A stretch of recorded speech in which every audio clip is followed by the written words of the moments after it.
drawing with you today. So last time I asked you to think about a moment that you want to tell a story about, and also who was there for it, who was involved. So if you're drawing yourself, using a mirror is the best way to go. And if you have characters in your story who live with you, then try to draw them in real time right in front of you. And if that's not available for you, don't worry, you can still use photos like I am. If you can't pick out a moment for your story yet, don't worry about that either. You can still do this character exercise just with self-portraiture or with someone who's near you. So first I want to explain why I draw from observation even when my character drawings are eventually going to look really cartoony. My favorite characters that I see in comics and cartoons are ones that feel real in some way. You can definitely make up imaginary and fantastical characters, don't get me wrong, but even those characters, they have parts of them that we can recognize. And it's the recognizable parts that make us connect with those characters and sometimes even see ourselves in those characters. So it's really important to be able to observe the different traits that people have. No one is exactly the same, and it's a great skill to be able to see those differences and learn about them respectfully. The more you observe those traits and those differences, the better you can translate them into your drawings and have more variety in your work. It also adds to your brain library of what you know how to draw. In the future, I would love for you to look at the characters in the cartoons you watch and the comics that you read and think about how they look similar or different to one another, how they might look different to you or similar to you or someone you know. How does the way that they're drawn tell you more about them and who they are? Some of my favorite shows for interesting character designs are Into the Spider-Verse, Steven Universe, and Avatar: The Last Airbender. I'd love to know what yours are. We're going to buckle down now and get to drawing, so make sure you've got some paper and materials to work with. I'm working on thick watercolor paper today so that I can use paint and markers. Alright, so let's get started with our first portrait. I'm drawing my partner Randy because my story is about a conversation that we both had. You can start with whichever part of the face you want. I usually start with eyes and eyebrows. Sometimes eyes and eyebrows just by themselves can give you an entire facial expression. Your drawing doesn't need to be perfect, but I really want you to take your time and focus on the distinct parts of the face. What kind of nose shape does this person have? Do they have thick eyebrows, or are their eyebrows kind of pointy? What shape do their lips have, and are they bigger or are they smaller?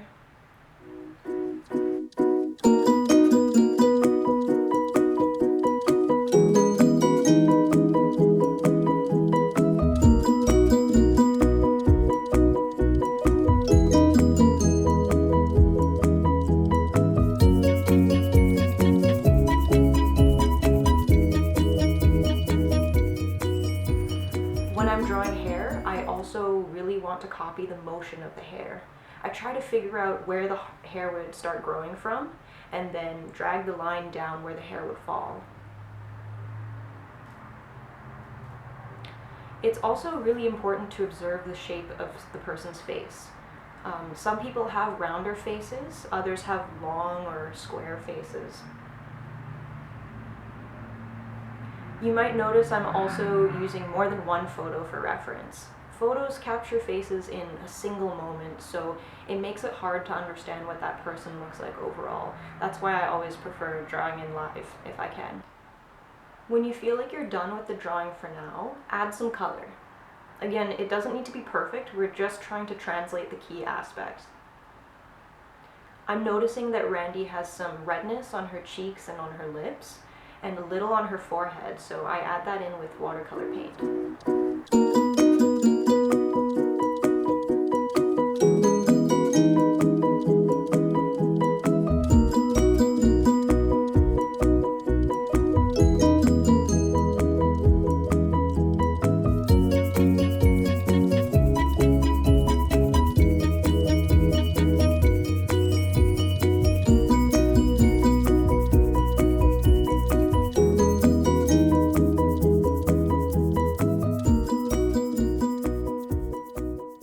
Her hair is brown, but it's not very dark.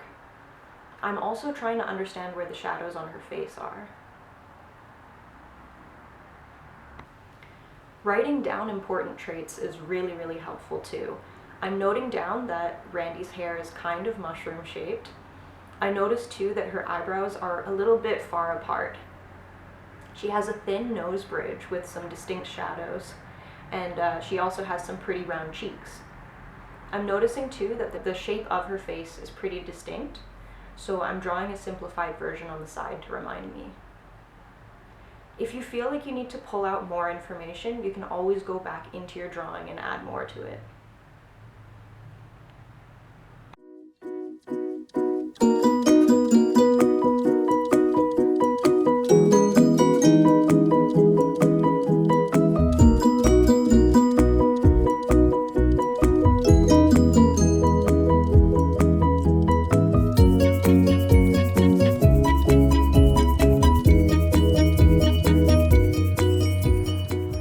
Now I'm going to do a drawing of myself. I'm using a photo so you can see what I'm looking at, but like I said before, it's better to use a mirror. This time I'm starting with my eyebrows and glasses because they both have a pretty distinct shape. Next, I'm getting my nose shape in and trying to copy the nostril shape as best as I can. You can already see some key differences between my face and Randy's face. My nose is a little bit wider and my mouth shape has kind of an M shape in the top lip. Another tip for drawing hair is to try and pick out the silhouette. Instead of focusing on each individual hair, you can think about your hair coming down in shapes like long leaves.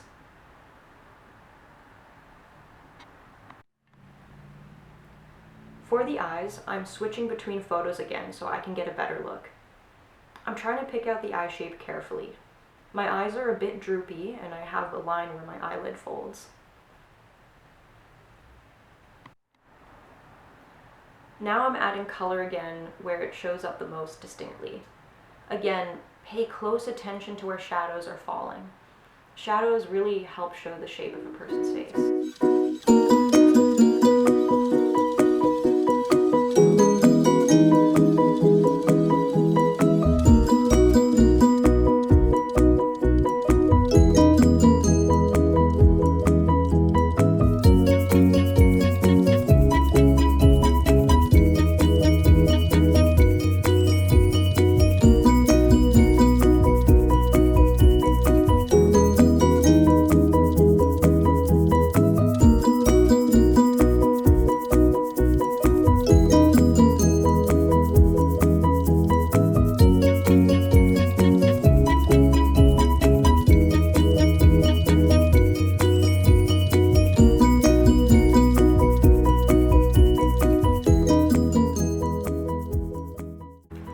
And again, like before, I'm writing notes to help me.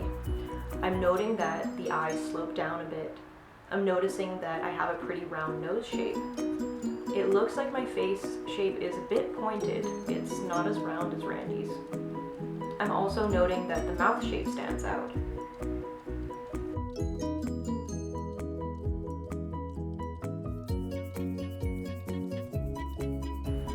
And then I looked back up and I thought I should note the eyebrow shape too. It kind of looks like a Nike check mark.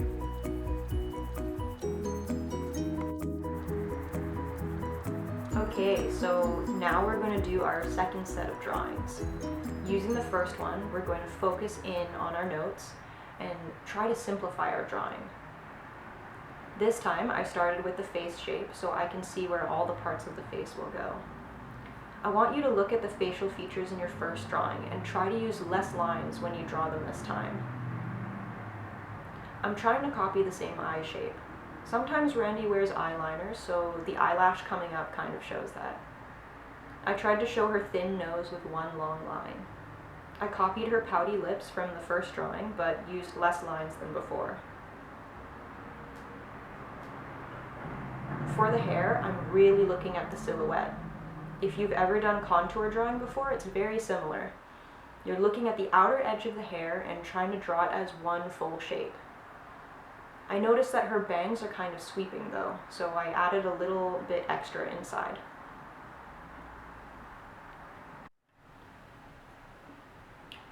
And you'll see here that I brought the photo back. It's really good to go back and forth between your first drawing and the original person to double check things and keep making changes as you go. I noticed that Randy's hair has a bit of a hair shine, so I went back to my first drawing with an oil pastel to try and capture what that looks like. And now I can take that information and translate it into my second drawing. As I color her in her hair, I'm stopping where her hair shine is and leaving that part blank.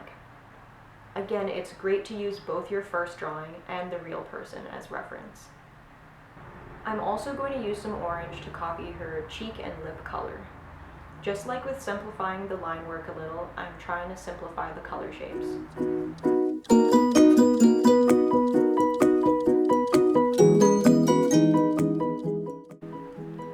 Now I'm starting on the second portrait of myself.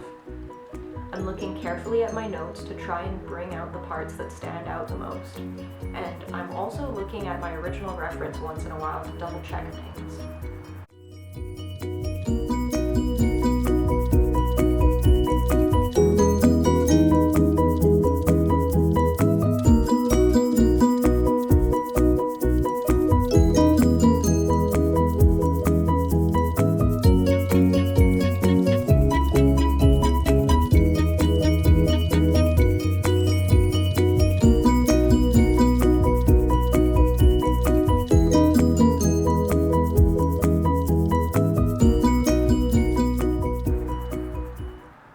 See that I colored my drawing in. I copied the hair shape and paid attention to the eyebrow shape. I also added the droopy eyes and I copied the cheek shadows. Now we're ready for the third step. We're going to go really simple, and this takes a lot of trial and error. The more simple you draw something, the more obvious it is when you add another line or change the shape of something. So it's important to experiment and find out what you like best. I want you to try and fill up your whole page with different versions. You'll see here that I'm using both my first and my second drawing as reference, and of course you can also look at the original person too. You can see in my first drawing I tried drawing full eyes, and I just did one line for the nose and mouth. The second one I tried putting more detail in the nose and mouth shapes.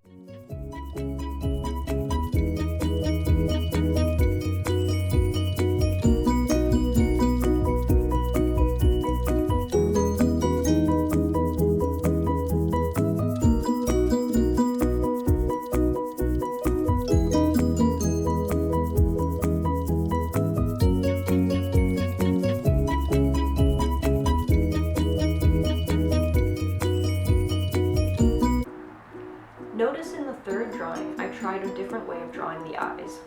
I felt like the first two versions didn't look like Randy because of the way I drew the eyes, so I decided to change that part. Each time you do a new drawing, try to change the way you draw things so you can explore lots of options. The more options you draw, the more you can mix and match things later.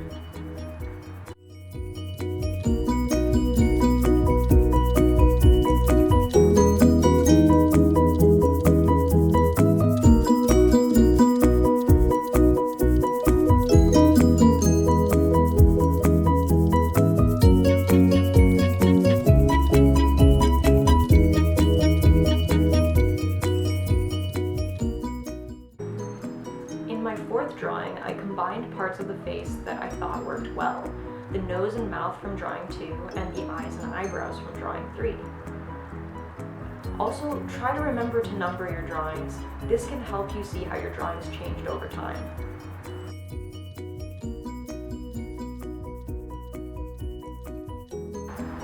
So I really didn't like the eyes in my version 1 very much, but I wanted to push myself to try again. Even if you don't like the way you drew something the first time, it can be great to take a break from it and then try again later. Because it might end up looking good. In this fifth version, I drew full eyes again, but I added eyelashes for her eyeliner, and I changed the mouth and nose, and I think that worked well.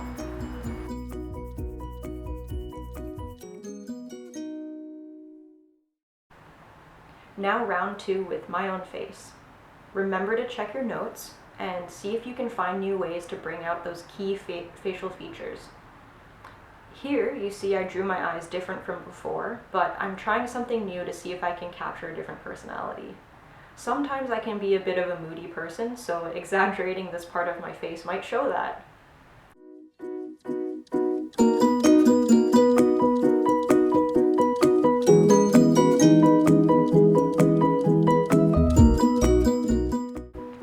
In my second version, I tried the same eyes as my previous drawing to see how different it would look. You can see I copied the M-shaped mouth too.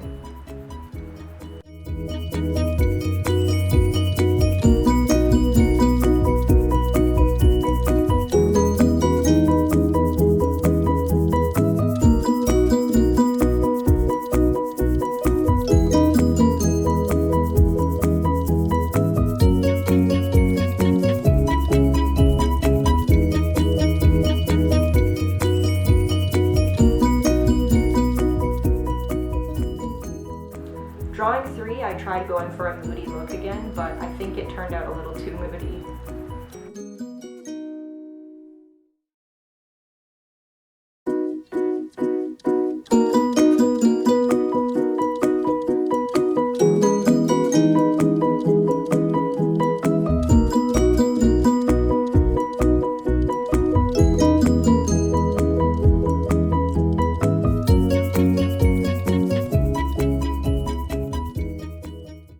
You might see in drawing 4 that I drew the hair a bit more angular, and I decided to exaggerate that in drawing 5 to see how it would change things.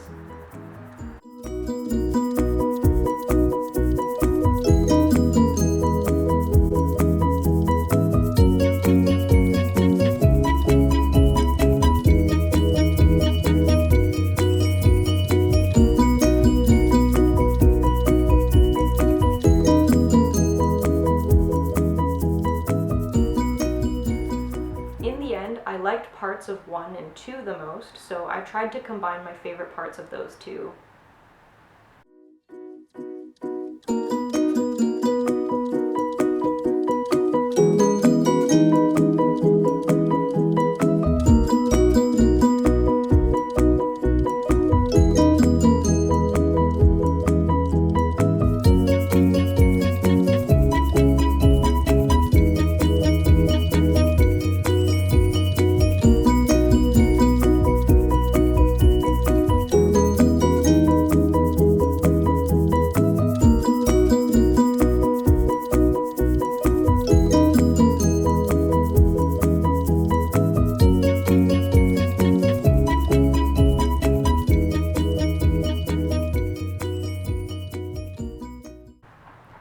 So now that you've finished all of your character drawings, go back and look through them all. Hopefully your characters look distinct from one another, and it's great too if your different adaptations of the same portrait all look like they came from the same person. I hope you had fun making these drawings with me. It can seem like a really long process, but I think it's really worth it to make your drawings stand out and feel more complete. In a way, we're doing research exercises to figure out what our characters are going to look like. So the more you do exercises like this, the process will feel faster each time, and it'll become a great drawing warm-up. Now that you've got some great character drawings to work with, next time we'll look at strategies for figuring out how to tell our story and planning it out, as well as we'll look at some materials to experiment with. See you then.